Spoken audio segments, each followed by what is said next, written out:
کہ اس پر یہ آپ سوال اٹھائیں کہ جو ہمارے اس سے پہلے جو بگوڑا تھا، جو لندن بھاگ گیا تھا، جس کے پلیٹلیٹس جعلی طریقے سے گرائے گئے تھے، تو تمام میڈیا نے اس کے لیے پوری دنیا کو سر پر اٹھایا ہوا تھا. اور ابھی جو ہیں عمران خان صاحب کی حالت اتنی سیریس ہے کہ ان کو اسپتال لے کے گیا ہے، اور میڈیا کا یہ سوال کرنا میرے خیال میں ناجائز ہے. آپ لوگوں کو آواز اٹھانی چاہیے. صاحب یہ بتائیے گا کہ آپ نے بڑی ایک اہم بات کی کہ میں وفاق کے ساتھ بیٹھنے کے لیے تیار ہوں اپنے صوبے کی عوام کے لیے، تو یہ اچھی انیشیٹو آپ کی طرف سے. اس وقت میں صرف اور صرف عمران خان صاحب کی صحت کے حوالے سے تشویش کا اظہار کرتا ہوں، اور دوسری کوئی بات پر میں جواب نہیں دوں گا عمران خان صاحب کے علاوہ. میں عمران خان صاحب کے علاوہ کسی سے بڑی تلخی پیدا ہو رہی ہے اور فوج کو نشانہ بنایا جا رہا ہے. آپ کیا کہنا چاہتے ہیں بھائی آپ؟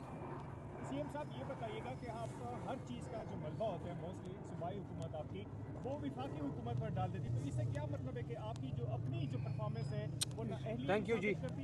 دیکھیں یہ بدنیتی آپ نہ کریں. عمران خان صاحب کی صحت کے حوالے سے پوری قوم کی حالت جو ہیں وہ غصے میں بھی ہیں، اور وہ تشویش کا اظہار بھی کر رہے ہیں. تو تمام صحافیوں کی یہ ذمہ داری بنتی ہے کہ قوم کے عظیم لیڈر، قوم کے سب سے مقبول ترین لیڈر، اس کے حوالے سے آپ آواز اٹھائیں. جس طرح آپ لوگوں نے ایک سرٹیفائیڈ چور کے لیے آواز اٹھائی تھی جبکہ اس کے جعلی پلیٹلیٹس گرے تھے، تو آج جو ہے آپ لوگوں نے آواز اٹھانی ہے اور آپ ملک اور قوم کا ساتھ دیں. شکریہ.